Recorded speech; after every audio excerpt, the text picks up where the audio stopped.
Okay, so hello everyone. My name is Kate Wilkinson and I am on YouTube now with Chris Roper, and we are having a discussion which is part of a new platform called Digital Discourse ZA, and it is a YouTube channel where you're watching it. So if you like it by the end of it, you can hit the subscribe button. And it's a place for people to have discussions, share ideas, and really chat about the important and pressing topics facing South Africans. So who am I? I'm Kate Wilkinson. I'm the acting deputy editor of Africa Check. We are the continent's first fact-checking organization. We were set up in 2012, and what we do very simply is we verify what people say in the public domain. So if you see a politician or a journalist or anyone really, including famous Afrikaans singers, saying things that you think aren't true, you can let us know. We look into it, we look at the evidence and sort fact from fiction, and then we publish. But I'm sure we're going to unpack a lot more during this discussion. So Chris, why don't you introduce yourself? Sure. Hi, my name is Chris Roper. I'm a Deputy Director at Code for Africa, and I used to be the Editor-in-Chief of the Mail and Guardian. We at Code for Africa, we do a bunch of stuff, but we mainly work on big technology platform and media projects. So we've worked on sort of big projects like the Panama Papers coverage for Africa. We have a fact-checking organization in East Africa called PacerCheck, and we do a lot of kind of digital misinformation analysis as well. So yeah, and looking forward to the discussion. Yeah. So maybe we should start just with maybe a bit of a background as to why we think it's important that South Africa and South African media pay some attention to misinformation and disinformation and fake news and whatever we want to call it. I think part of the problem with this discussion about misinformation and propaganda and fake news is that a lot of the times it's presented as something new, and for the most part it's not. For all of human history there's been misinformation, there's been propaganda. To be a politician is to stretch the truth in some form and see how far you can take a story. And what we're facing now isn't so much new as the way that information is spread has accelerated, and it can be spread so much more quickly and to so many more people that we're facing rather a challenge of platform and sharing. That's the new challenge we're facing. We're not really facing a challenge of a new phenomenon. But basically, from Africa Check's perspective, part of our mandate is that we want to increase the quality of public debate, and for us, doing that is really increasing the accuracy of public debate. Because if you're South African, you know that South Africa has a lot of problems. But in order to solve problems, you need to actually understand a problem. And if we're misinformed on a problem, if we have a limited or maybe completely wrong understanding of a problem, it's very hard to create a solution or try and create a plan or program to address that problem. So that's one of the things we do. So a lot of our focus is on what government says, because normally what government says is the basis of government policy.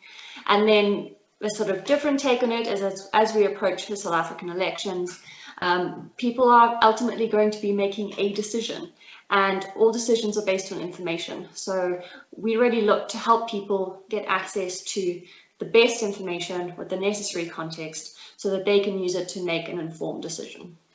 Yeah, so I tend to disagree with the first part of your formulation around it not being new. I know we do like to say to people that there is that it's not new, that there are some tried and tested ways for dealing with propaganda and misinformation that media houses and civil society have already established.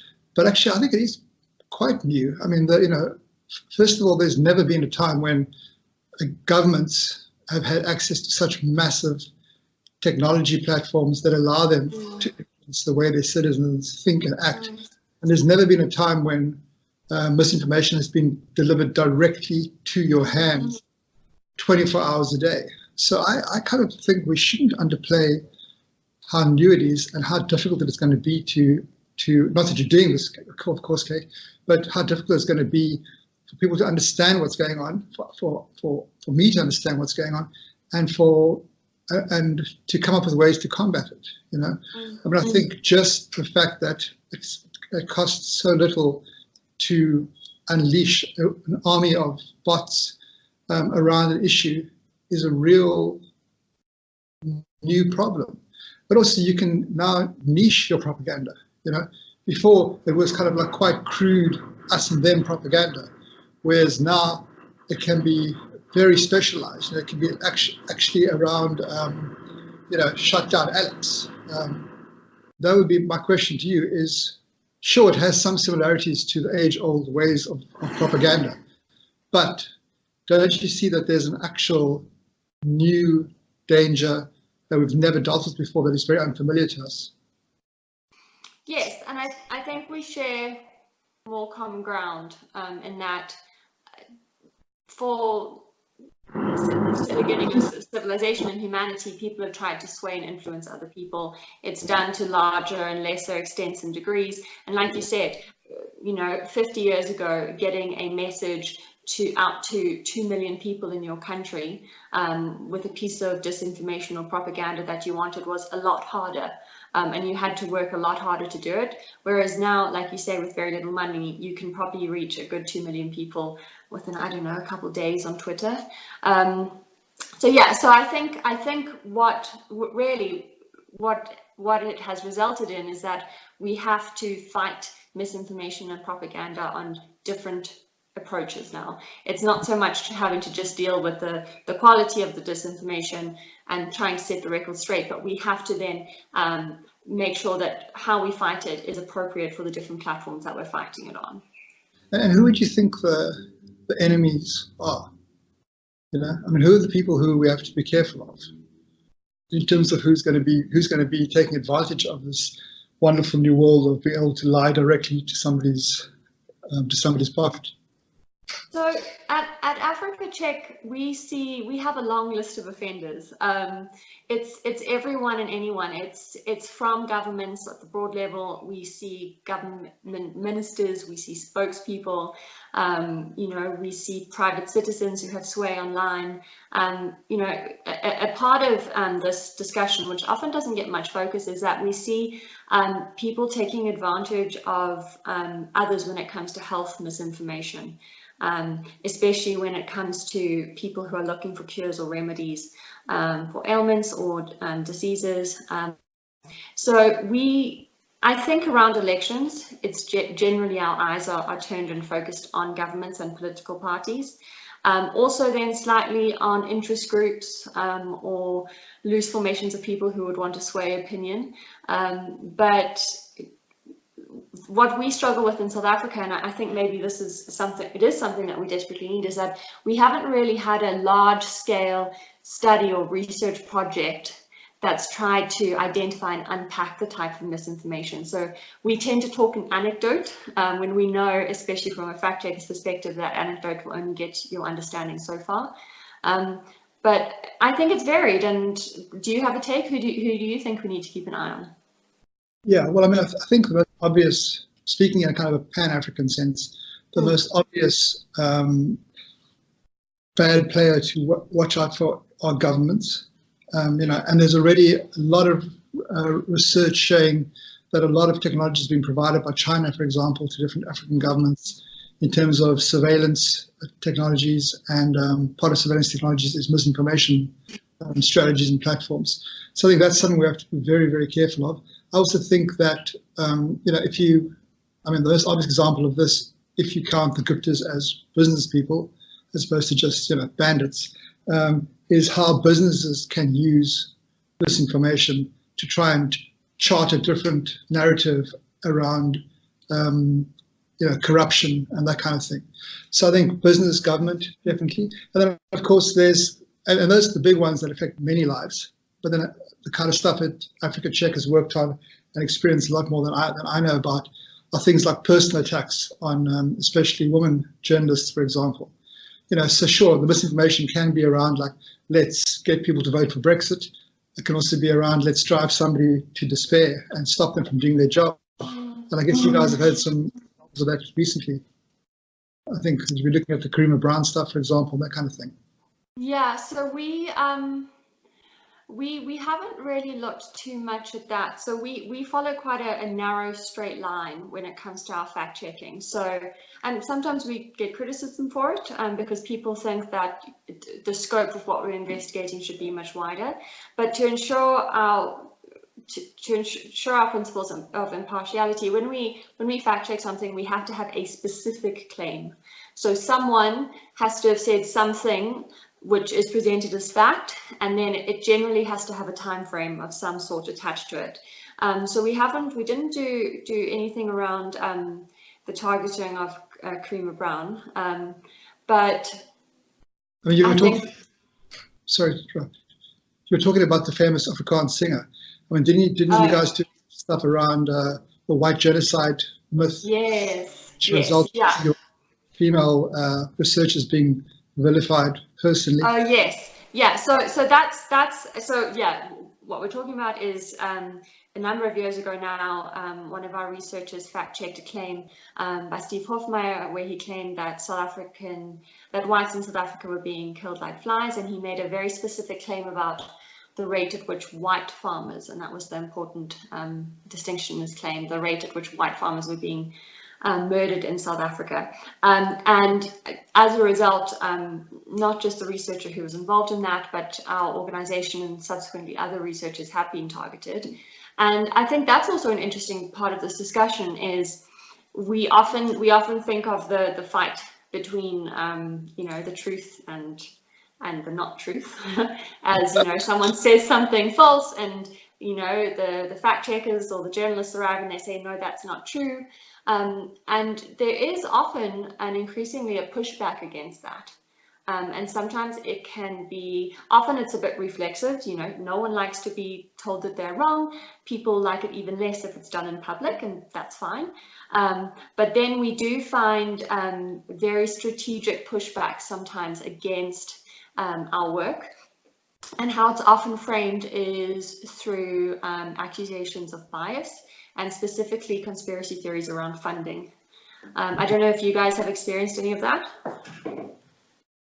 Well, I certainly experienced it at the Mail and Guardian when Iqbal Survey phoned up and just told us he would expose us as being funded by the CIA if we didn't stop writing stories about him being funded by pensioners, basically. So yeah, I mean, Amabungani experienced the same things where often you'll see on Twitter saying, yeah, but you're funded by the CIA. We don't know who you're funded by. And of course, there's an actual URL, which is Amabungani funders, where you can see who they're funded by. So yeah, absolutely. And I mean, that's all part of the classic misinformation trope, which is, immediately make up some other kind of outrageous fact to try and draw attention away from yourself. And of course, Trump is the hero when it comes to that. Did I say hero? I meant something else. Well, I had, yeah. But you're talking about the famous Afrikaans singer. You said his name now, so they've conjured him up like Voldemort. So now you're going to have to have the trolls coming after you, but it's your mistake.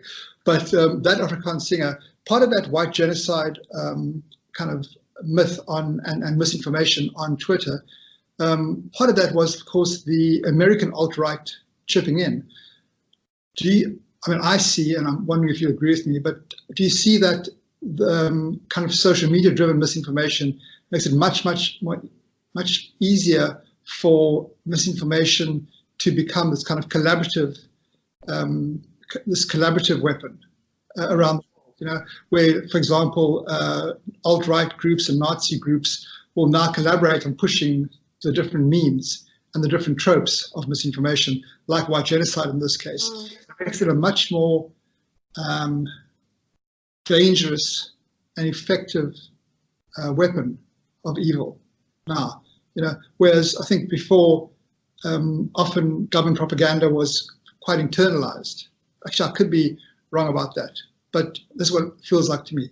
Whereas now, actually, you could have the entire world invested in screwing over your country for reasons which have nothing to do with your country.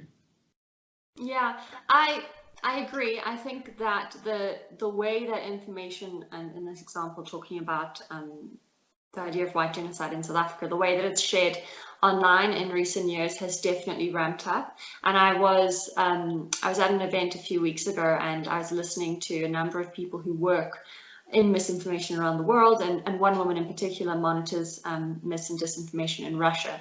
And she said something really interesting, and she said that you have to remember that the point of this information, whether it's propaganda or disinformation, is very seldom to convince. That's not the reason that it's being released. Its main motive is to confuse and to make it seem as though the truth is a relative concept. And that's what we see a lot of online in South Africa, and I'm sure around the world, is that even when we get the most outrageous stories, whether they're about white genocide or they're about politics in South Africa, they seem outlandish. If you're an experienced media consumer, you can probably dismiss them at face value. But if you don't have those skills or that experience, the online space is very confusing. And it can be very hard to actually determine what's true, because you have so much information of such a varying quality coming at you from so many angles. Yeah, I mean, maybe this is a good time to define what we mean by misinformation and disinformation. I don't know if you want to have a first stab at it. Yeah, the first thing I'd say is I'm really happy we haven't called it fake news. It's like my worst term. Defending the term fake news. Have you?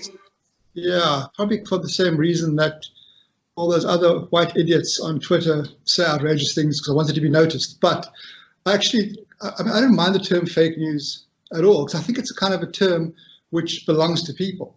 So you as a kind of expert and professional are really hurt by the imprecision of that term. Yeah. And also, me as somebody who's supposedly sensible is very scared of the way that Donald Trump has weaponized that term. But at the same time, it's kind of like it's a term everybody knows and uses. As I say this, I realize it's really stupid. But that was why I defended it. I'll stop defending it now. I think from that perspective, it is the people's word when it comes to this problem. And yes, as long as purple car party person. Yeah, as long as people are talking about it, if they're not using the 100% right words, that's fine.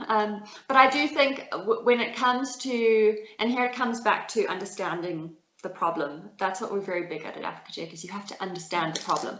And for those listening who maybe don't know where the term came from, the term fake news was specifically created to describe online websites which were created to look almost identical to traditional news websites, and they would write really scandalous, shocking stories with the aim of driving viral traffic to those websites, and they'd be lined with ads and they'd make ad revenue. And in some cases, for example, we had Canadian teenagers making tens of thousands of dollars with this tried and tested method. And we've seen them in South Africa too.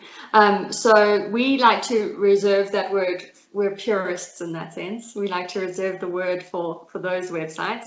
But then, yeah, there's a lot of debate about the terms and exactly what, but our main distinction is we like to talk about misinformation and disinformation. And in both cases, it's information which is incorrect or partially incorrect or maybe misleading. And when it comes to misinformation, it's information that you see shared mainly without an intention to mislead. There isn't the intention to deceive. So if you think possibly about if you're on a WhatsApp group, I mean, who isn't, you get messages about security warnings or telling you not to drive along certain roads because they're protests.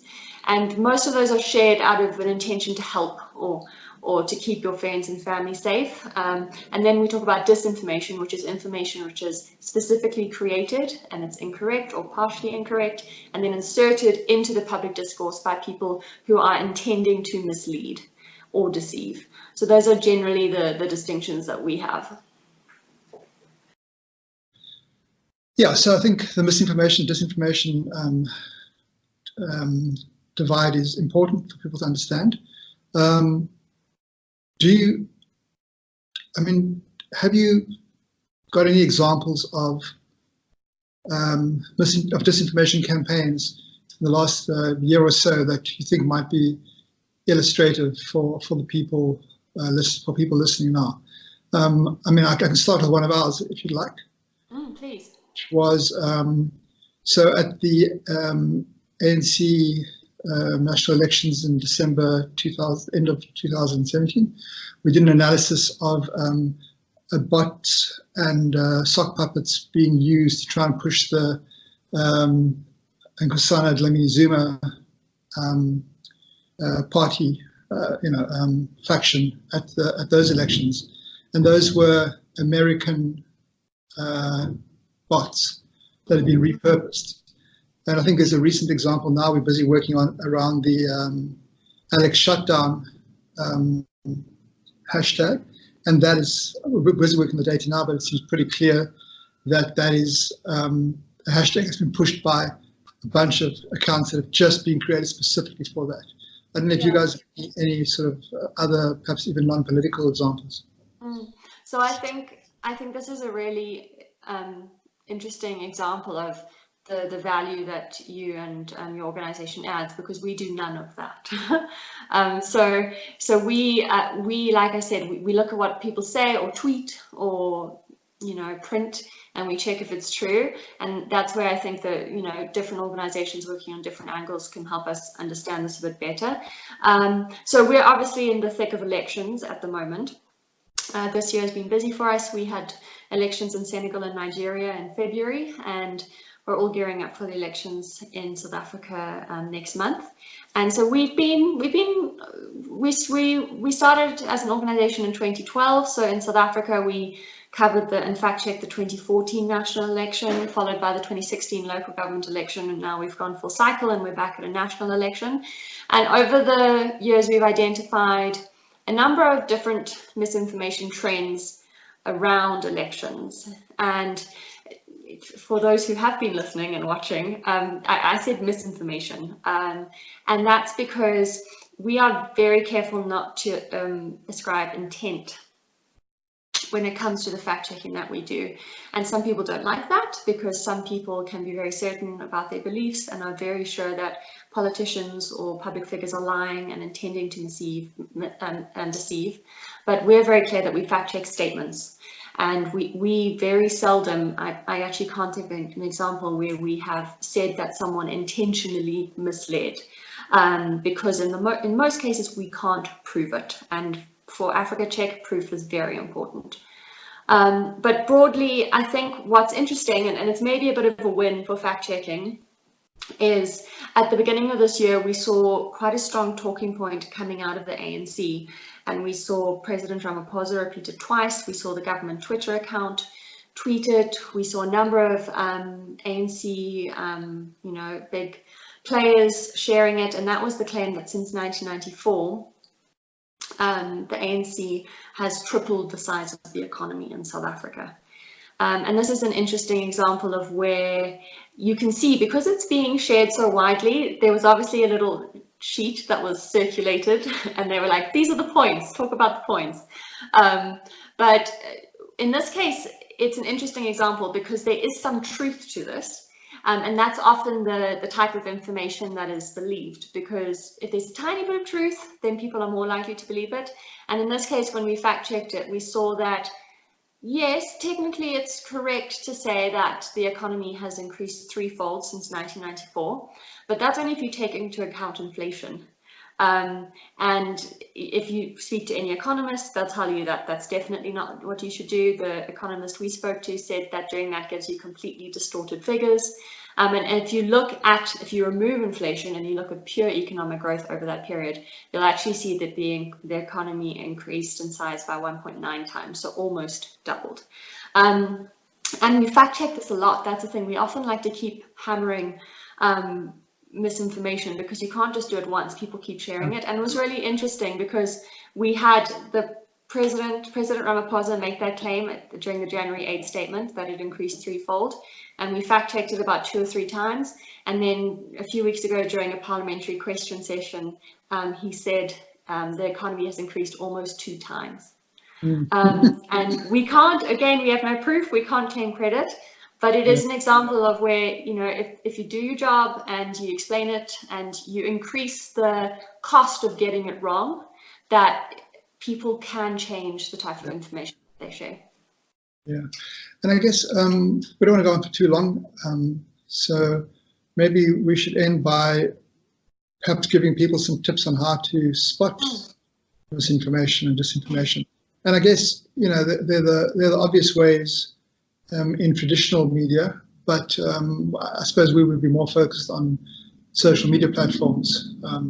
Certainly from my perspective, that's kind of the locus of the most egregious misinformation. Would you like to kick off with a couple of tips? Or? Yeah, so mine's a bit of a boring one, but I really do think that it is the first step, and that is I advise people to try and exert some impulse control. We are primed on social media to receive information, very quickly process it, and to send it out again. And I think for the most part that if you're able to delay not your interaction with it, but your consideration of it, a lot of the time your natural skepticism, your natural questions and thoughts about the quality of the information arise, and then from there are a whole list of things that you can do to try and determine the quality. I'm sure you can offer some examples now.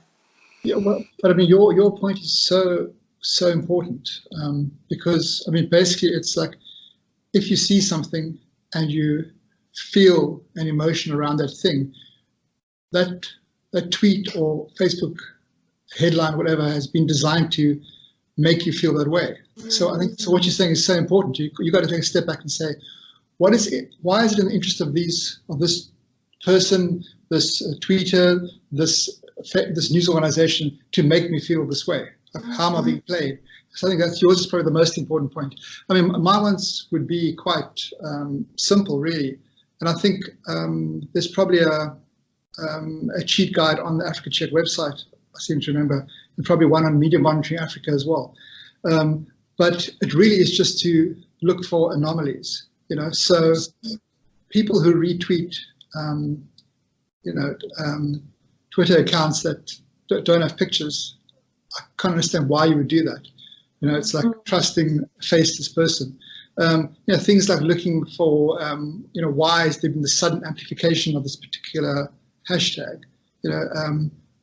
All those signs that